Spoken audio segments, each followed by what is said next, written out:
Bom dia, meus amores! Estão prontos para mais uma nova aula?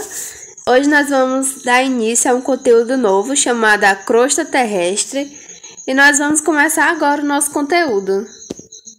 Nós vivemos na camada mais superficial do planeta e já nós vamos descobrir qual camada é essa. Vamos começar falando sobre as rochas e o solo.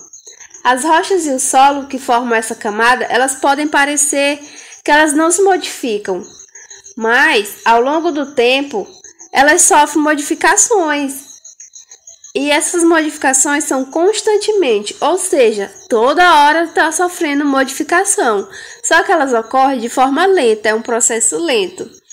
O vento, a água e até mesmo nós seres humanos, nós estamos ligados a essas mudanças que ocorrem naturalmente, ou seja, com o vento batendo nas rochas, ali vai modificando aquela rocha, vai deixando aquela rocha com uma aparência diferente. Quando bate a chuva também, a chuva consegue, se a chuva for muito forte e tiver muita concentração de chuva, ou seja, se naquele lugar, naquela rocha, chover todo dia e forte, aquela rocha vai adquirir uma nova modificação. Também existe outra forma de essas mudanças acontecerem, que são a extração de minerais, plantação e a criação de animais. Essas mudanças, elas trazem consequências de impactos ambientais, ou seja, essas mudanças, essas extrações de minerais, elas são muito prejudiciais ao nosso meio ambiente. As rochas e o solo, elas são recursos naturais de grande importância para nós seres humanos. Por quê? Porque o solo vai ser o local onde as plantas vão crescer. E como vocês já estudaram em capítulos anteriores, que a planta ela faz parte da base da cadeia alimentar, que a planta é o produtor, aquele animal que vai comer primeiro é o produtor, ou o consumidor primário, desculpa. O que vai comer aquele animalzinho que comeu a planta é o consumidor secundário e assim por diante, como vocês já estudaram. E também para construir as nossas casas, o solo é muito importante para isso. Alguns minerais, eles são extraídos das rochas e servem como matéria-prima para diversas construções. É preciso conhecer as características das rochas e do solo e os seus processos de transformação, pelo qual estes passam para que a gente possa compreender, ou seja, a gente pode entender como é que acontece esse impacto ambiental, esse impacto que nós seres humanos vamos causar no nosso meio ambiente. A exploração dos recursos naturais, eles podem causar muitos danos ao meio ambiente. A gente vai assistir documentários para a gente discutir em outras aulas. Ou seja, a gente vai fazer um mini projeto no qual vocês vão pesquisar como é que acontecem esses impactos, como é que essa exploração de minerais vai acontecer, e vão dizer o que causa no meio ambiente. E aí a gente vai procurar um dia para a gente discutir sobre isso. E vai contar como nota também, né, gente? Não se preocupem. Agora a gente vai falar sobre a composição da crosta terrestre. Aqui vocês estão vendo o globo terrestre, que é essa pinturazinha como se fosse o globo terrestre. E aqui nós temos a crosta, o manto e o núcleo. Tá, mas o que é? Vamos começar pela crosta terrestre. A crosta terrestre é a camada mais externa, ou seja, é a camada mais superficial do planeta Terra, é a camada onde nós vivemos. O manto já vai ser a camada mais profunda, vai ser aquela camada do meio, que ela vai ser super quente. E logo em seguida vai ter o núcleo. O núcleo, que é a parte fundamental, né? O que sustenta, vamos dizer assim, é o que sustenta o planeta Terra no ar, vamos dizer assim. Ele é a camada mais interna e também é muito quente. As rochas e os minerais. Mas o que são minerais?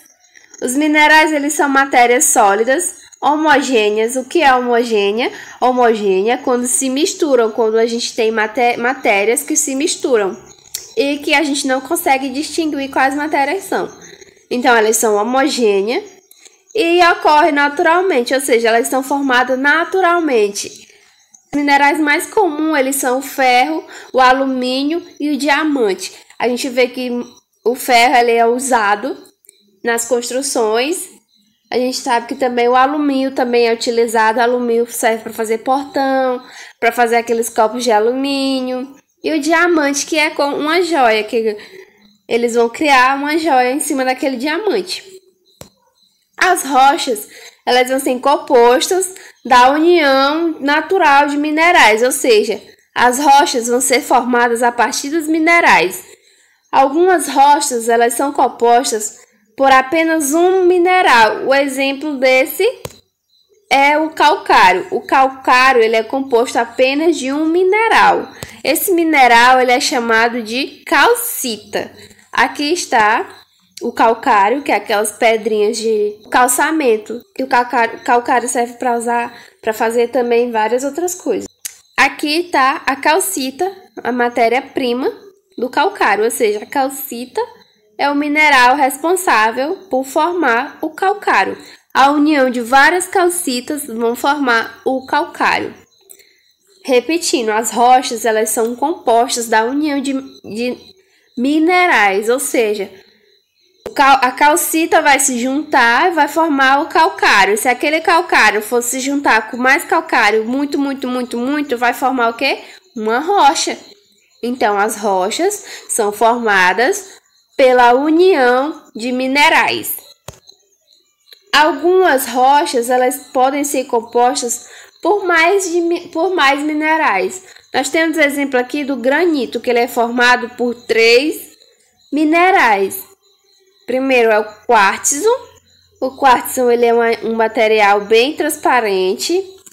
Nós temos a mica e nós temos o feldespato, que a união desses 3 vão formar o granito. O granito ele é usado para fazer balcão das casas, para fazer as pias dos banheiros, entre outras. Até algumas mesas que nossas mães têm é feito de granito.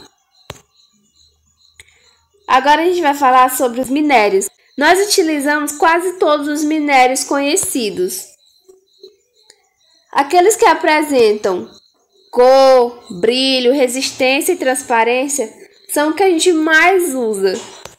Um exemplo é o quartzo, como a gente viu no slide anterior. Ele vai servir para fazer vidros, para fazer lente de óculos, para fazer lupa e até mesmo alguns mecanismos de relógio. Por quê? Porque eles são transparentes, eles são incolor e eles são duro e brilhoso. Vamos voltar aqui para o quartzo. Esse aqui é o quartzo. Vocês percebem que eles são transparentes, esse brilhozinho, ele é bem brilhoso. Alguns têm cor, outros não têm. Esse aqui é incolor. Estes minerais e rochas que apresentam importância econômica, ou seja, aqueles minerais que são muito usados e vendidos, eles vão receber o nome de minérios. Por isso que os minérios, eles têm uma relação muito importante com as rochas e com os minerais. Que relação são essas? Nós sabemos que os minerais vão formar as rochas e aqueles minerais que são bem vendidos e que são muito usados, eles vão receber o nome de minérios. Aí está a ligação dos 3. Os minerais vão formar as rochas. Aquelas rochas ou minerais que são muito usados, que são vendidos, eles vão ser chamados de minérios. O nome do processo onde a gente vai pegar os minerais do solo, ele é chamado de mineração. Essa mineração, ela é uma atividade que deve ser realizada seguindo as regras, pois elas trazem grandes impactos ambientais. Como vocês podem ver, aqui tem um buraco bem grandão. mais é do que a mineração. Eles escavaram tanto para conseguir os minerais que acabou degradando o solo, ou seja, acabou fazendo esse buraco no solo e desmatando as árvores que tinha naquele lugar. Por isso que a mineração hoje em dia, em boa parte de alguns lugares, ela está proibida. Por quê? Porque já desmatou muitas árvores daquele solo. Aquele solo já perdeu seus recursos naturais. E por isso que devem seguir regras. Em alguns outros lugares que ainda permite a mineração, eles têm que seguir regras por causa desses impactos ambientais. Fora os outros impactos também que isso vai ter. Porque quando eles estão fazendo a extração, quando eles estão cavando, alguns podem conter mercúrio, né, nessas escavações. E esse mercúrio, quando ele vai para a água, pode prejudicar o ser humano quando o ser humano beber aquela água, como a gente já estudou na aula passada sobre a contaminação da água. E é isso, gente. Essa foi nossa aula. A gente se encontra novamente na sexta-feira que vem com um assunto novo. A gente vai falar sobre os tipos de rocha. Então, se vocês quiserem dar uma olhada no conteúdo, para você já, quando a gente for comentar no grupo, para vocês já saberem legal do que a gente vai falar na aula, tá bom? Cheiro!